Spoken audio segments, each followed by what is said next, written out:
प्रस्तुत है महात्मा गांधी की आत्मकथा सत्य के प्रयोग, जिसका अनुवाद किया है काशीनाथ त्रिवेदी जी ने। भाग 2 के अध्याय 24 को आज हम सुनने जा रहे हैं, जिसका शीर्षक है देश की ओर। अब मैं दक्षिण अफ्रीका में 3 साल रह चुका था। मैं लोगों को पहचानने लगा था और लोग मुझे पहचानने लगे थे। सन 1896 में मैंने 6 महीने के लिए देश जाने की इजाज़त मांगी। मैंने देखा कि मुझे दक्षिण अफ्रीका में लंबे समय तक रहना होगा। कहा जा सकता है कि मेरी वकालत ठीक चल रही थी। सार्वजनिक काम में लोग मेरी उपस्थिति की आवश्यकता अनुभव कर रहे थे। मैं स्वयं भी करता था। इससे मैंने दक्षिण अफ्रीका में रहने का निश्चय किया और उसके लिए देश खुआना ठीक समझा।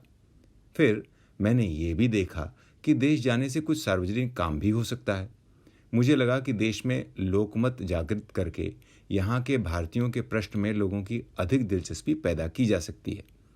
3 पाउंड का कर एक नासूर था, सदा बहने वाला घाव था। जब तक वह रद्द न हो, चित्त को शांति नहीं मिल सकती थी। लेकिन मेरे देश जाने पर कांग्रेस का और शिक्षा मंडल का काम कौन संभाले? 2 साथियों पर मेरी दृष्टि पड़ी, आदम जी मियाँ खान और पारसी रुस्तम जी। व्यापारी समाज में बहुत से काम करने वाले आगे निकल आए, पर मंत्री का काम संभाल सकने और नियमित रूप से काम करने और दक्षिण अफ्रीका में जन्मे हुए हिंदुस्तानियों का मन जीत सकने की योग्यता रखने वालों में ये 2 प्रथम व्यक्ति खड़े किए जा सकते हैं। मंत्री के लिए साधारण अंग्रेजी जानने की जरूरत तो थी ही।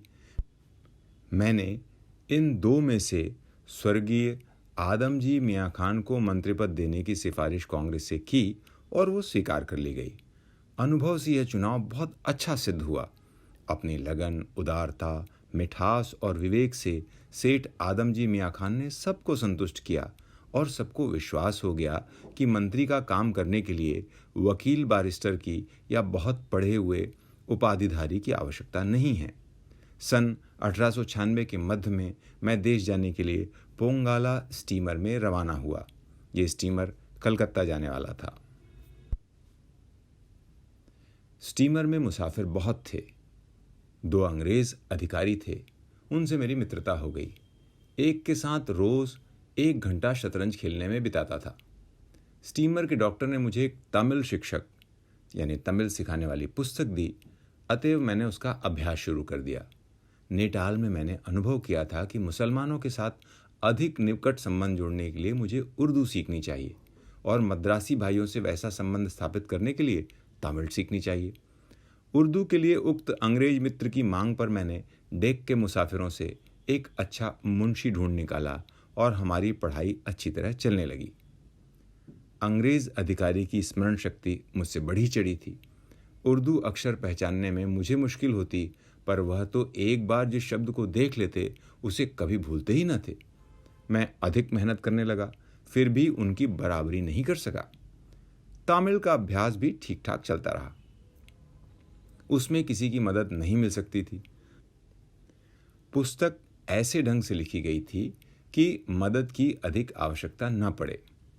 मुझे आशा थी कि इस तरह शुरू किए गए अभ्यासों को मैं देश में पहुंचने के बाद भी जारी रख सकूंगा, पर वैसा हो न पाया। सन 1893 के बाद का मेरा वाचन और अध्ययन मुख्यतः जेल में ही हुआ। इन दोनों भाषाओं का ज्ञान मैंने बढ़ाया तो सही, पर वह सब जेल में ही। तमिल का दक्षिण अफ्रीका की जेल में और उर्दू का यरवड़ा जेल में। पर तमिल बोलना मैं कभी सीख न सका। पढ़ना ठीक तरह से सीखा था, पर अभ्यास के अभाव में अब उसे भूलता जा रहा हूँ। उस अभाव का दुख मुझे आज भी व्यतीत करता है। दक्षिण अफ्रीका के मद्रासी भाइयों से मैंने भर भर कर प्रेम रस पाया है। उनका स्मरण मुझे प्रतिक्षण बना रहता है।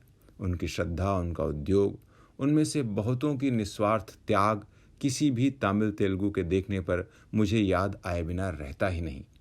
और ये सब लगभग निरक्षरों की गिनती में थे। जैसे पुरुष थे वैसी स्त्रियां। दक्षिण अफ्रीका की लड़ाई ही निरक्षरों की लड़ाई थी और उसके योद्धा भी निरक्षर थे। वह गरीबी की लड़ाई थी और गरीब ही उसमें जूझे थे।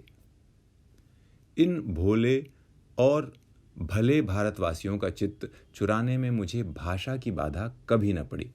उन्हें टूटी फूटी हिंदुस्तानी और टूटी फूटी अंग्रेजी आती थी और उससे हमारी गाड़ी चल जाती थी।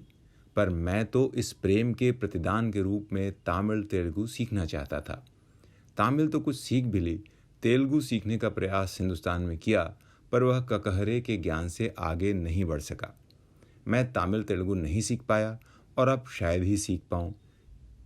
इसलिए ये आशा रखे हुए हूँ कि ये द्राविड़ भाषा भाषी हिंदुस्तानी भाषा सीखेंगे। दक्षिण अफ्रीका के द्राविड़ मद्रासी तो थोड़ी बहुत हिंदी अवश्य बोल लेते हैं, मुश्किल तो अंग्रेजी पढ़े लिखों की है। ऐसा प्रतीत होता है मानो अंग्रेजी का ज्ञान हमारे लिए अपनी भाषाएं सीखने में बाधा रूप हो। पर यह तो विषयांतर हो गया, हम अपनी यात्रा पूरी करें। अभी पोंगाला के कप्तान का परिचय कराना बाकी है। हम परस्पर मित्र बन गए थे। यह भला कप्तान प्लीमथ ब्रदरन संप्रदाय का था।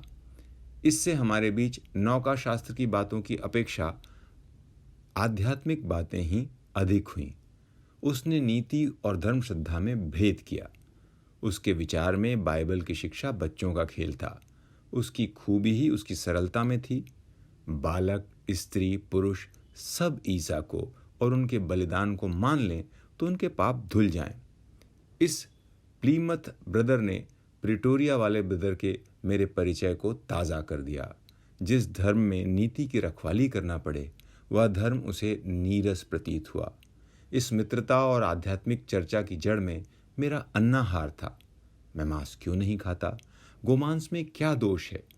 क्या पेड़ पौधों की तरह ही पशु पक्षियों को भी ईश्वर ने मनुष्य आहार और आनंद के लिए नहीं सृजा है?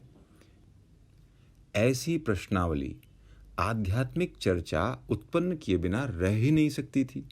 हम एक दूसरे को अपने विचार समझा नहीं सके। मैं अपने इस विचार में दृढ़ था कि धर्म और नीति एक ही वस्तु के वाचन हैं। कप्तान को अपने मत के सत्य होने में थोड़ी भी शंका नहीं थी। 24 दिनों के बाद यह आनंदप्रद यात्रा पूरी हुई और हुगली का सौंदर्य निहारता हुआ मैं कलकत्ते उतरा। उसी दिन मैंने बम्बई जाने का टिकट कटाया।